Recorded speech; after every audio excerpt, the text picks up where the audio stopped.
Good evening. Good evening. I'm going to tell you, I've heard you a couple, 3 times, and I do like the energy I get from it. And I do think that you're being serious and not just paying lip service. But I do have to also put you in the hot seat, okay? Let's do it.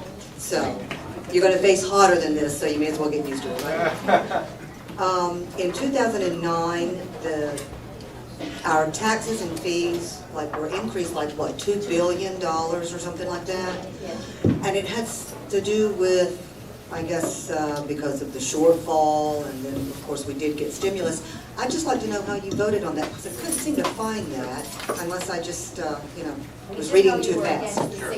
I voted against the cigarette tax. I do know that. I led the effort to oppose the cigarette tax, and when the House passed the budget without those tax increases and fee increases, unfortunately, the Senate budget that was sent to the House included it, and when we had to vote for the budget, we voted for a budget that included both the cigarette tax and the fees, but I voted against the cigarette tax, and I still believe that it was a mistake to do, to have that money in there. I can tell you this, that in the state of Florida, we have a balanced budget requirement, and something that I fought for in Tallahassee, and I joined Ken Blackwell, who's a conservative activist from Ohio. Ken and I formed a group called Pass the Balanced Budget Amendment to call on Washington to pass a balanced budget amendment to the United States Constitution. And Senator Mike Lee is actually our partner from Utah, is actually our partner in that effort. And what I would suggest to you is that we can balance a state budget and we can balance a federal budget without tax increases. And you have my commitment that I will not support tax increases in the United States Senate. Thank you. And I would like for you to hit on, if no one asked you, if you would please hit on your I was before I was against it on the Senatorial issue. Sure. The question is about the legislation that passed the legislature regarding Tri-Rail, Sunrail, and high-speed rail. Now, one thing that folks in South Florida should remember is that for 8 years, for my first day in the legislature, for 8 years, the local governments, the counties here in Palm Beach, Broward, and Miami-Dade fought to have a $2 tax increase to fund Tri-Rail. The good news is that as part of the legislation that I supported in Tallahassee, we effectively killed the $2 tax increase for Tri-Rail. Now, a lot of people have criticized the Sunrail as well as criticized the commission that was established for high-speed rail. My position on it hasn't changed. I voted for the legislation, but we did not appropriate money for high-speed rail. We set up a commission, and the commission's job was to vet the process to determine if high-speed rail was going to make financial sense for the state of Florida. Rick Scott came in and was elected governor and said, we don't have the money because of the obligation that this will keep on the state, not to mention the fact that there was $2.4 billion being spent by the federal government that we all know that we're borrowing and don't have. When I was in the legislature, the federal government hadn't committed the $2.4 billion at that time. And so my position has been very clear. I supported the legislation that allowed the process to go forward, and I support Governor Scott's decision to say, if we don't have the money, then we don't have the money. Yes, hi. Good to see you again. Thank you for being here. I'd like to remind Republicans that the next election is going to rely very heavily on a class of voters like myself, who are independents, who have made a decision to support Republican, conservative Republican candidates and work on their behalf. And since we don't trust Republicans any more than we are trusting the Democrats, we are paying very close attention to voting records. Which brings me to Senator Lemieux, who was here about a month ago and made a speech that could have been written by Glenn Beck. However, we had the benefit of his voting record. And one of the most egregious bills that passed with Republican support was the so-called Food Safety and Modernization Act, which had nothing to do with food safety, but everything to do with the growth of big government, more regulations, special interests, the destruction of small farms, and the destruction of food rights. When asked about that, his reply was indefensible, and there was no way of him hiding from the fact that his vote was a complete betrayal of the conservative principles. You're doing a good job for me so far. Okay, the question is this. Much damage has been done with Republican vote. It's happening. Can you make a commitment to, if you get reelected, to undo some of that damage, like the so-called food safety bill? Would you look into it and make a commitment to undo a lot of the bills that passed that should never have passed? Thank you. I want to go back and I'll answer your question. I want to go back to one other issue regarding the rail issue, because I think it's important to also emphasize again that everything we do in Tallahassee is within the confines of a balanced budget. And so all of the money that was appropriated, priorities were selected as it relates to transportation. And so I think that's important to remember that we balance the budget even with the spending for Sunrail and Tri-Rail and the High-Speed Rail Commission. To your question, I would not have supported the legislation that you're referring to, the Food Safety Act. I'm very familiar with the points that you make, and I agree with you. I think first and foremost, as part of a new conservative wave, a second wave of Republicans and conservatives and principled leaders coming to Washington, those are the exact types of things that we need to do to repeal those types of laws. And as I like to say, I'm not running, or I'm not allowed to legally say that, I would not run for the United States Senate to make Washington work better. I would like to run for the United States Senate to make Washington less important in your life. Now, there is so much work that needs to be done to repeal legislation and reduce the size and scope of government. And I mentioned earlier about the bigger that government gets, the less freedoms that we have. And we see it every single day. And it's not just Democrats. We see a lot of Republicans all the time pointing fingers and passing blame just at the Democrats. There's something in Washington called consensus. Let me just share with you, I share Margaret Thatcher's view of consensus. It's something that no one really stands for, but no one really opposes, and no leader, no true leader runs under the banner of consensus. I believe that we need to stand firm on our principles, whether it's on the budget, whether it's on the debt ceiling, whether it's on continuing resolutions, or whether it's on something like the Food Safety Act. But now that you've given me the opportunity to talk about Mr. Lemieux, I think it's important to remind people, because Senator Lemieux announced that he was going to, or he announced the other day that he had officially filed to run for the United States Senate against Bill Nelson as well. And George Lemieux said that for the past 16 months, judge me on my voting record for the past 16 months. What George Lemieux wants you to forget is that he was the architect of the Charlie Crist agenda for the last 8 years, and he was the one that was fighting against conservatives and against conservative principles and trying to advise Charlie Crist to undo the Jeb Bush legacy and to fight against what we believe in this room. Because you know why? Because it wasn't popular to be a conservative in 2007 and 2008. We cannot afford reinventions in Washington. We need reinforcements.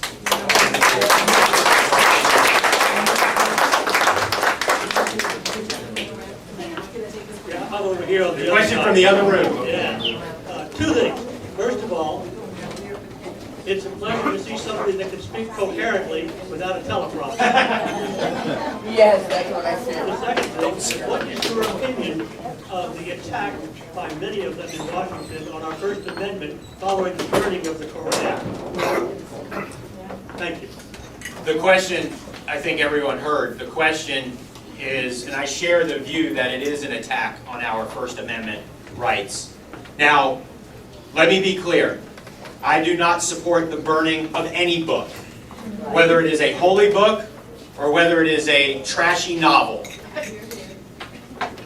But when we have to succumb to the Islamic supremacist philosophy that we should restrict our First Amendment constitutional freedoms so that we don't agitate or irritate a population that once they see that activity begins to kill people and continue to threaten the lives of other innocents, that's why we have to stand up for American exceptionalism. Because I refuse to believe that it's America's actions that cause terrorism, that cause radical Islam. This is an ideology that seeks to destroy the West, both through violent means as well as through civilizational means. And the imposition of their views to suppress and silence our rights to free speech, regardless of how offensive it may be, is the beginning of that deterioration. We must fight to protect our First Amendment rights, and I really appreciate the opportunity. I will say this, and I know I'm not an official candidate yet for the United States Senate. I can just tell you, if you're looking for a candidate who is politically correct, I'm not your guy. I'm not your guy. Mr. Gilly. Which gets me to the question. A couple of years ago, in the Florida House,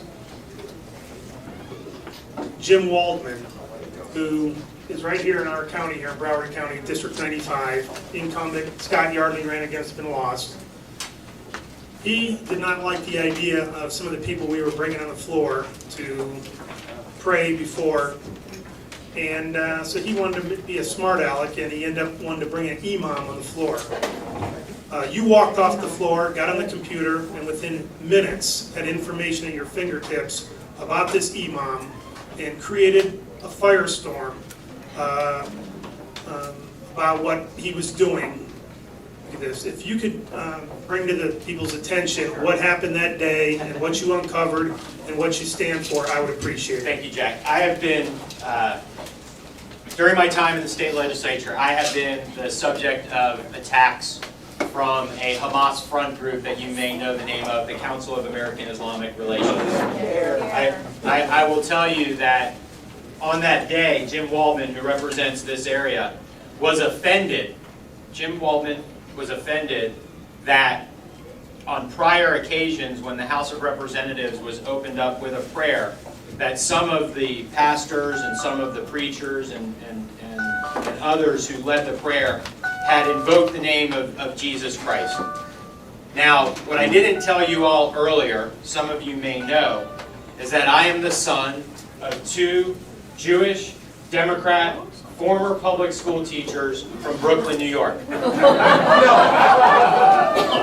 You're all wondering, how is he a pro-life, pro-gun, pro-Israel, pro-family conservative? Now, Mike and Ginger know my family, and they can attest to the fact that I certainly did not grow up in the bastion of conservatism. But I grew up during the time of Ronald Reagan, when we believed in American exceptionalism, when we believed in that can-do American spirit, and that's what instilled me to be a conservative. I registered as a Republican from the day I turned 18, and I have fought for conservative principles. It would have been a lot easier for me. I get to share this story now.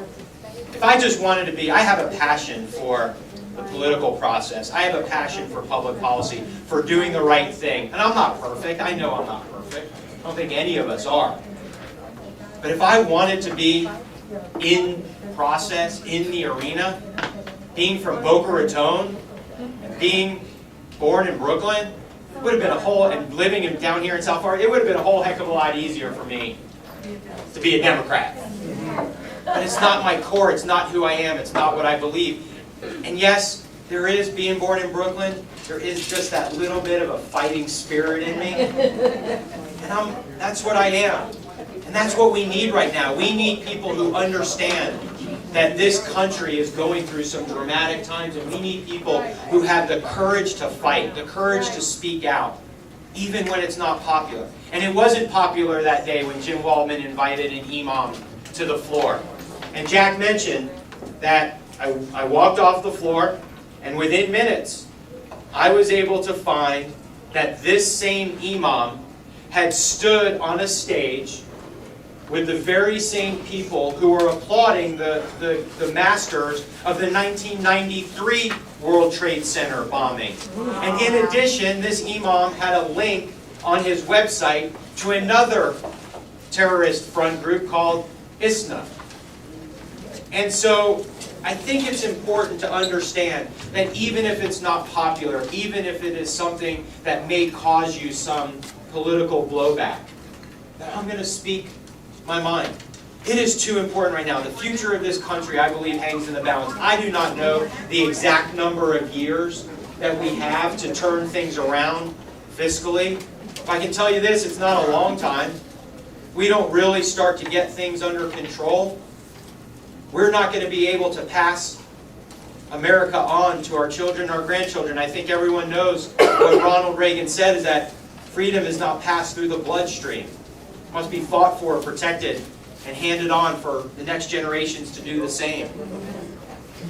And that's why we need to do what we're doing here tonight. Making sure that we're educating ourselves, making sure that we are holding our elected officials accountable. And I can tell you this, if I do have the honor and do have the privilege to serve, I will remain accountable to the people who send me there. Because now is more important than ever that we send the people to Washington who have the courage to get the job done, even if it's not popular.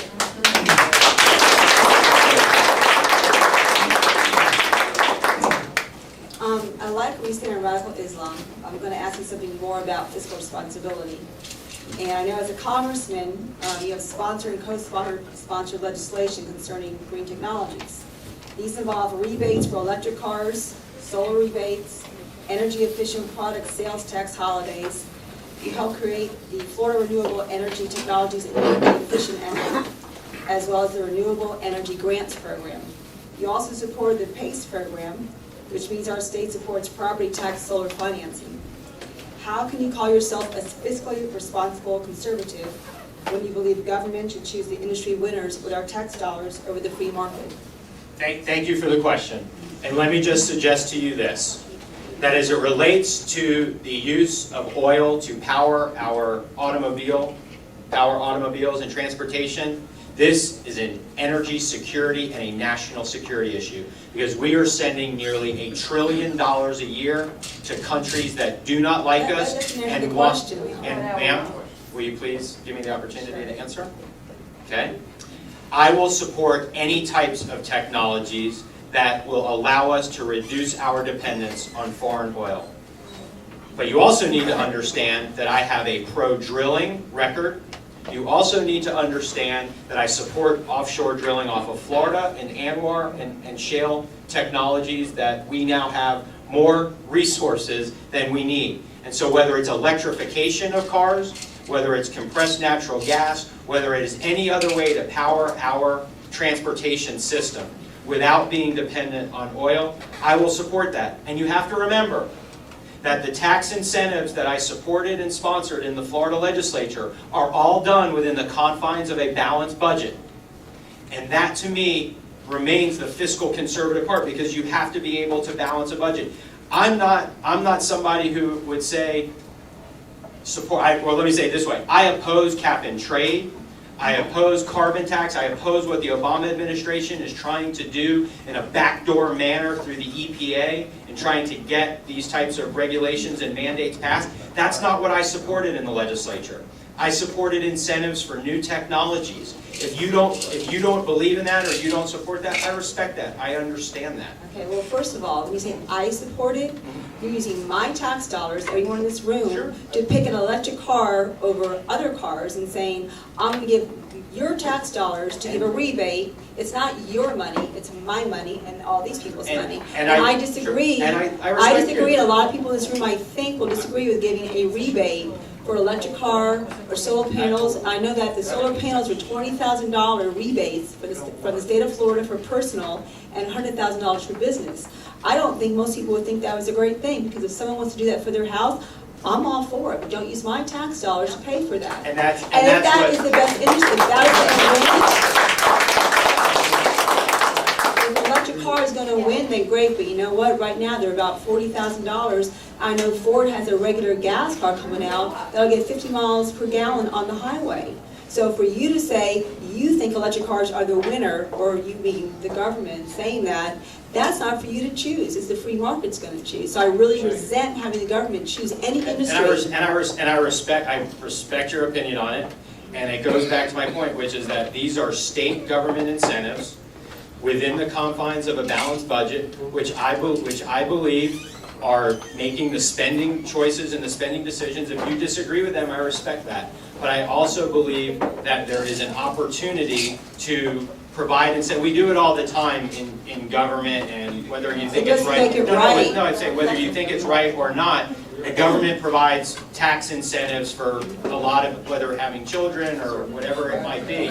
And so when it comes to energy security, this is an issue that I feel very passionately about. I've been a strong, as I said, I've been a strong supporter of offshore energy exploration in Florida and elsewhere. I don't think they're giving rebates on that, though, are they? Are they giving rebates on any kind of drilling right now? I don't think so.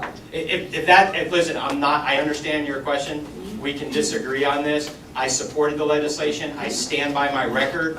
I believe it's a national security issue for us to be able to reduce our dependence on oil. I do too, but not supporting an electric car or supporting solar energy through a property tax. Well, let me address. Because I disagree with you. Let me that's address. because what? You know what? Because I don't think our cities and counties are banks, and I don't think you finance through the city to get solar panels on your rooftop. I think if someone wants it, they do it, because when there's foreclosed upon, what do you do then? Now what? Now who pays that property tax? It's foreclosed on, and that's a 20-year loan that they loan to them. And I don't think we have the money to do it. We see things differently on that issue. It's private sector money that is used to get to the taxpayer. We see things differently on it. I respect your opinion. I totally understand where you're coming from. If this is something that makes you not want to support me, I respect that. Please support somebody else. Okay. Well, I think everyone needs to know No, that too. I'm glad. Absolutely.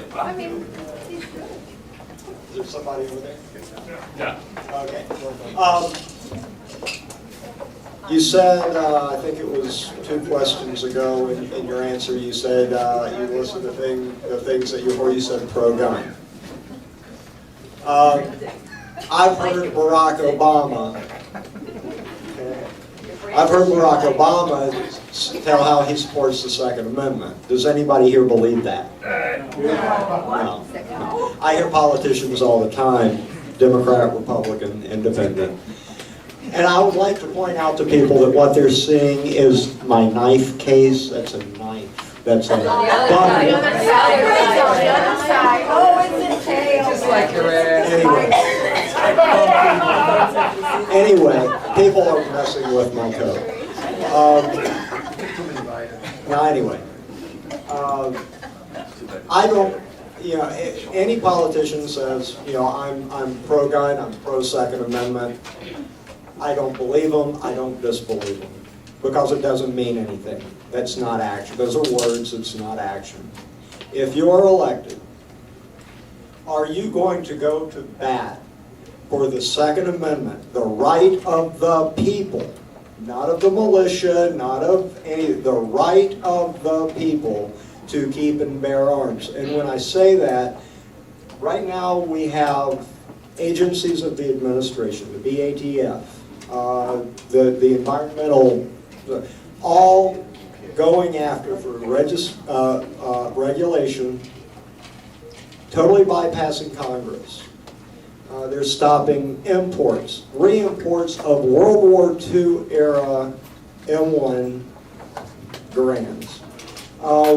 You know, not guns that the Crips or the Bloods are using on the street, but for some reason it's dangerous for these guns to be re-imported back into the U.S. for sale to collectors, whatever. There's things like that. There's all sorts of ways that the administration is coming after and trying to limit and regulate our right to keep and bear arms. If you were elected, would you put forth legislation that would limit the ability of non-elected bureaucrats to stand in between the people and their constitutional right? Thank you for the question. And if I'm going to be attacked for my support for renewable energy policies in my voting record, I can at least say, look to my voting record on the Second Amendment, because I have a 100% A+ voting record from the National Rifle Association in the state legislature. I'm not familiar with the issue that you're talking about in terms of that, but look to my voting record, which has been 100% in support of Second Amendment rights in the state legislature. That it's not just words; I stand proudly by my voting record on whether it's on renewable energy or whether it's on the Second Amendment. And so now, but specifically my question, are you willing to actually write legislation, if there is an instance where Second Amendment rights of the people are being infringed upon, I would certainly be a part of leading that effort. And so you can look to my record in Tallahassee, where I supported legislation to allow you probably are familiar with the legislation as it relates to being able to have your gun in your car at work. I was a strong supporter and advocate of it. I helped sign on to the amicus brief in the Heller case. So again, I stand by my record on every issue. All I would ask is that if we're gonna look at everybody's record, let's look at everything from the beginning of everybody else's record as well. I will stand by my record every day as a fiscal conservative, as a national security conservative, and as a social conservative. Do you own firearms? My wife does.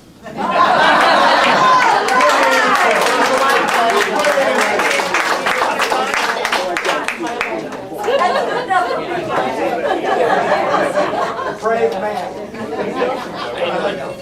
I had a couple of questions. First of all, what is your position on the flat tax amendment? Flat tax. Are you talking about the fair tax or the flat tax? Flat tax, fair tax. Well, they're very different. Flat tax would be my position. They're very different. Right now, there is specific legislation called the fair tax, which I am, which most people know in the state legislature. I was one of the leaders to eliminate property taxes on homestead property and on commercial property and replace it with a sales tax. I believe that consumption-based taxes are more moral. Because even if you talked about the home ownership issue, even if you don't have a mortgage on your property, you can't actually own your home if you still have to pay property taxes. And so I support consumption-based taxes. Now, it is going to take a very long time to eliminate all of the taxes that we have and transition, as some would propose, all the way to a consumption-based system. But I think that is certainly a direction that we need to go in as many places as possible. But as it relates to flattening and lowering the tax system, that is something I absolutely support for personal income, for corporate rates, as well as for capital gains rates. And I support 100, and also as well as eliminating the loopholes and the exemptions, because I think that's a way to bring down rates as part of that. And then finally, I support the complete elimination of the death tax. All right. Where do you stand on the 17th Amendment? Would you I don't favor- support repealing it. You I do don't not. support I do repealing not. it? All right, and let's see. I don't support it. Would you favor a bill for term limits for both senators and congressmen? I do. And let me say this. We have to let other people have. Let me say this about term limits. I would support a constitutional amendment which would say 6 two-year terms for members of the United States House and 2 6-year terms for United States senators. But let me suggest to you this.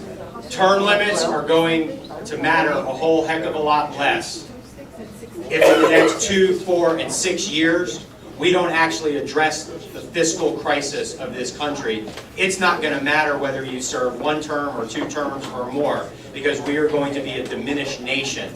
That's why this next election is so important. This is something that's kind of revolutionary, just about the term limits, and stick it in your back pocket on this one.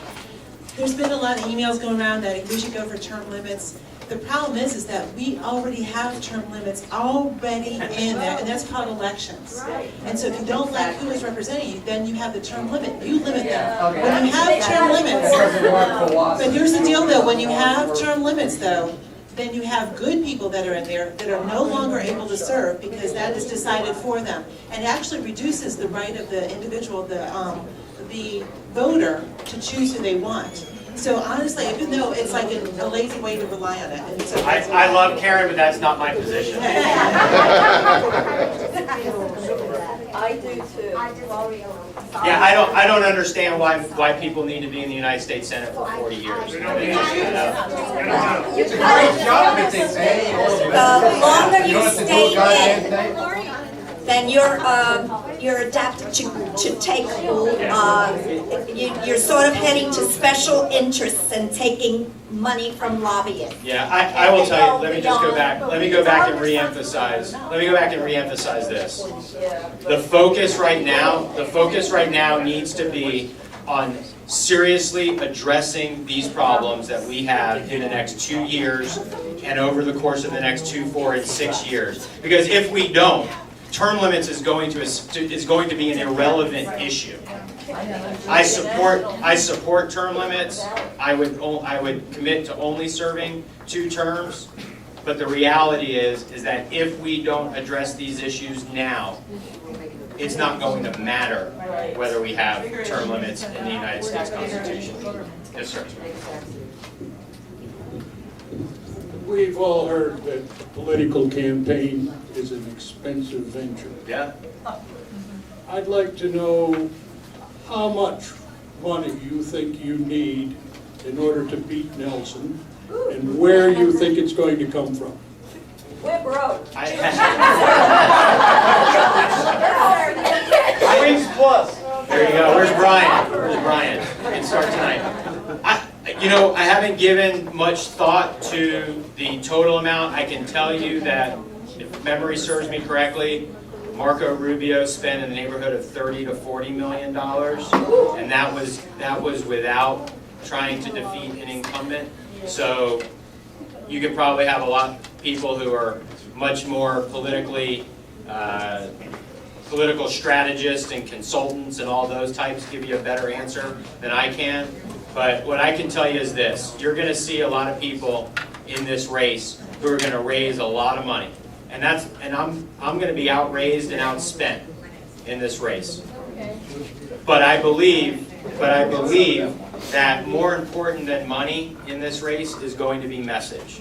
More importantly is going to be who is the person, not who raises the most money, but who is the person that people believe has the fire and the passion and the energy and the drive and the courage to go up to Washington and help turn this country around. But yes, it's going to be expensive. Yes, big donations and small donations all help get you there. But I don't know the exact number. We have another question? Yep. Madam, thank you for being here. And, one of the questions that we're all concerned about is security, like yourself. And one of the issues is border There you go. and Yeah. legal immigrants. Sure. Questions about illegal immigration. I get to answer this question a lot, and I want to be very clear. I do not support amnesty in any way, shape, or form.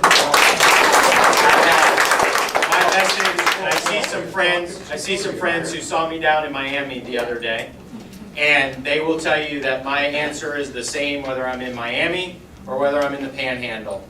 And the important thing to understand is that we must enforce the laws that we currently have on the books.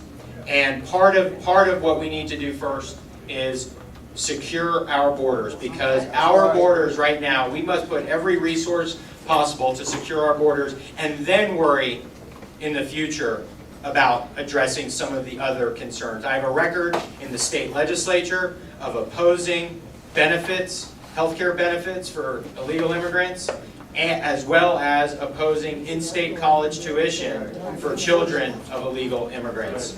Now, everyone talks about illegal immigration as an economic issue. And when you have the current economic situation that we have, it makes a lot of sense that people are very concerned about those who are coming in here illegally and whether they're accessing benefits or something of that nature. We also need to remember that illegal immigration and our borders is a national security and a public safety issue. We have had instances now of incursions along our border, and we've had border agents murdered. And yet this president hasn't said anything, and this administration hasn't done anything. We also have documented instances.